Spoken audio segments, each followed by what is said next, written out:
दिल्लीच्या जंतर मंतरवरून पेटलेलं आणि केंद्रीय शिक्षण मंत्र्यांचा राजीनामा घ्यायला भाग पाडणारं नीट पेपर लीक आंदोलन तुम्हाला आठवत असेल। या आंदोलनातून अचानक देशाच्या समोर एक नवीन आणि अत्यंत आक्रमक चेहरा आला।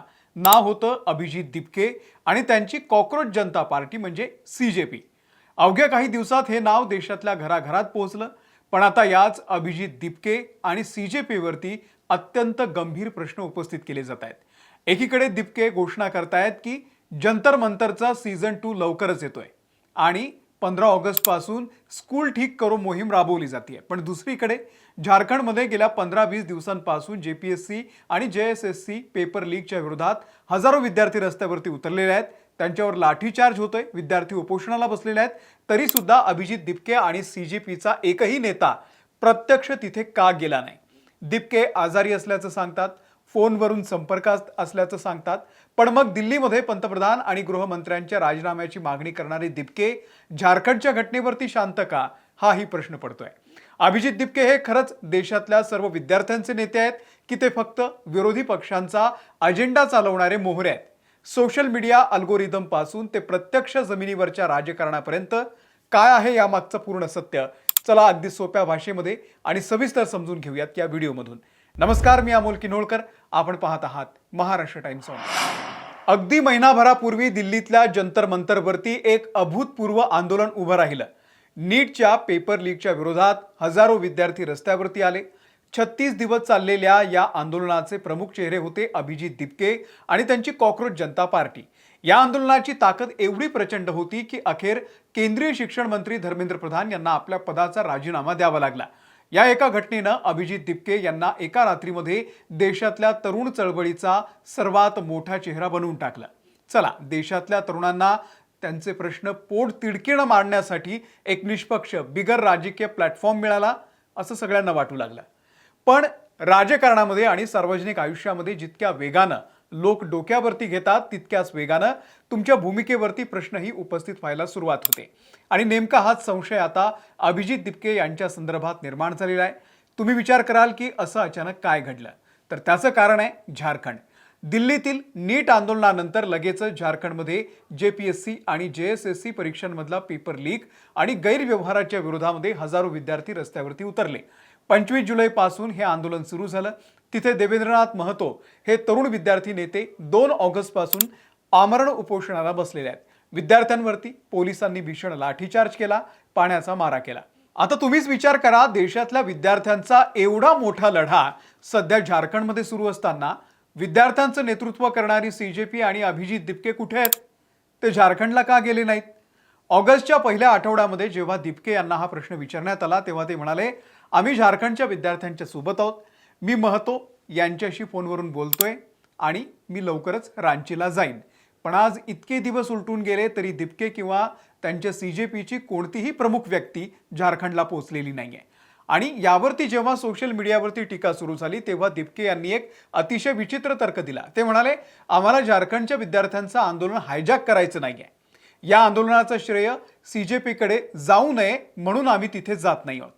आता थोडं थांबून जर या त्यांच्या तर्काचा आपण विचार केला तर जेव्हा दिल्लीमध्ये जंतर मंतरवरती सीजेपीचं आंदोलन सुरू होतं तेव्हा त्या स्टेजवरती केजरीवाल, उद्धव ठाकरे, शरद पवार, सुप्रिया सुळे आणि अगदी लडाखचे कार्यकर्ते सोनम वांगचुक सुद्धा होते। त्यावेळी सुद्धा विरोधी पक्ष हे आंदोलन हायजॅक करतायत असा आरोप झाला होता। पण त्यावेळी अभिजीत दिपके यांचं काय म्हणणं होतं? ते म्हणाले होते की विद्यार्थ्यांच्या हक्कासाठी जो कोणी समोर येईल त्या प्रत्येकाला सोबत घ्यायला आम्ही तयार आहोत। मग जो नियम तुम्ही दिल्लीत लागू केला होता तो नियम झारखंडमध्ये का नाही? दिल्लीमध्ये विरोधी पक्षांचे नेते स्टेजवरती आले तरी आंदोलन हायजॅक होत नव्हतं, तर मग झारखंडमध्ये स्वतः दिपके यांनी जाऊन पाठिंबा दिला तर आंदोलन हायजॅक कसं होईल? हा सर्वांना पडलेला प्रश्न आहे, हा सर्वात मोठा विरोधाभास आहे। दुसरा महत्त्वाचा मुद्दा म्हणजे लाठीचार्ज आणि सरकार विरोधातली भूमिका। दिल्लीमध्ये जेव्हा आंदोलक विद्यार्थ्यांवरती पोलिसांनी कारवाई केली तेव्हा अभिजीत दिपके यांनी थेट देशाचे पंतप्रधान नरेंद्र मोदी आणि गृहमंत्री अमित शहा यांच्यावरती निशाणा साधला। अमित शहा यांनी लाठीचार्जचे आदेश दिले, त्यामुळे त्यांनी त्वरित राजीनामा दिला पाहिजे अशी आक्रमक मागणी दिपके यांनी केली होती। पण जेव्हा झारखंडच्या रांचीमध्ये विद्यार्थ्यांचं डोकं फोडलं गेलं, त्यांच्यावरती लाठीमार झाला, तेव्हा दिपके यांची ही जी आक्रमकता आहे ती नेमकी गेली कुठे? त्यांनी या घटनेचा निषेध नक्कीच व्यक्त केला, पण त्यांनी झारखंडच्या मुख्यमंत्र्यांचा किंवा गृहमंत्र्यांचा राजीनामा का मागितला नाही? इथेच राजकारणाचा आणि भूमिकेचा खरा खेळ सुरू होतो. दिल्लीमध्ये केंद्र सरकार हे भाजपचं म्हणजे एनडीएचं आहे, पण झारखंडमध्ये सरकार कोणाचं आहे? तिथे झारखंड मुक्ती मोर्चा आणि काँग्रेस यांचं आघाडी सरकार आहे. म्हणजे जिथे भाजपची सत्ता आहे तिथे पंतप्रधान आणि गृहमंत्र्यांच्या राजीनाम्याची मागणी करायची, जिथे काँग्रेस आणि विरोधकांची सत्ता आहे तिथे मात्र आम्हाला आंदोलन हायजॅक करायचं नाही असं सांगून बाजूला व्हायचं. यामुळेच आता उघडपणे प्रश्न विचारला जातोय की अभिजित दिपके हे खरंच विद्यार्थ्यांचे नेते आहेत की ते विरोधकांच्या इंडिया आघाडीचा अजेंडा चालवणारे निवडक आंदोलक आहेत? दरम्यानच्या म्हणजे 12 ऑगस्ट रोजी अभिजित दिपके यांनी 2 मोठ्या घोषणा केल्या. पहिली म्हणजे जंतर मंतर सीझन 2 लवकरच होणार आहे आणि दुसरी घोषणा 15 ऑगस्ट पासून सीजेपी स्कूल ठीक करो ही देशव्यापी मोहीम सुरू करणार आहे.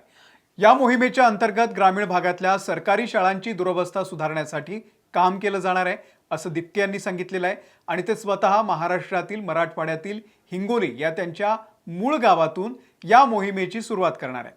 शाळा सुधारण्याची मागणी नक्कीच योग्य आणि कौतुकास्पद आहे, पण ही घोषणा करताना सुद्धा दिपके यांनी काय विधान केलं? ते म्हणाले, जर देशात नवीन संसद भवन बनू शकतं, पंतप्रधानांसाठी नवीन निवासस्थान उभारलं जाऊ शकतं, तर मग गावातील सरकारी शाळांसाठी निधी का मिळत नाही? इथे पुन्हा एकदा दिपके यांचा रोख थेट केंद्र सरकार आणि पंतप्रधान नरेंद्र मोदी यांच्याकडेच आहे. त्याहून महत्त्वाचं म्हणजे दिपके म्हणाले की कॉकरोच जनता पार्टी कधीही निवडणूक लढवणार नाही, आम्ही राजकारणात येणार नाही, तर आम्ही फक्त एक प्रेशर ग्रुप, दबाव गट म्हणून काम करू.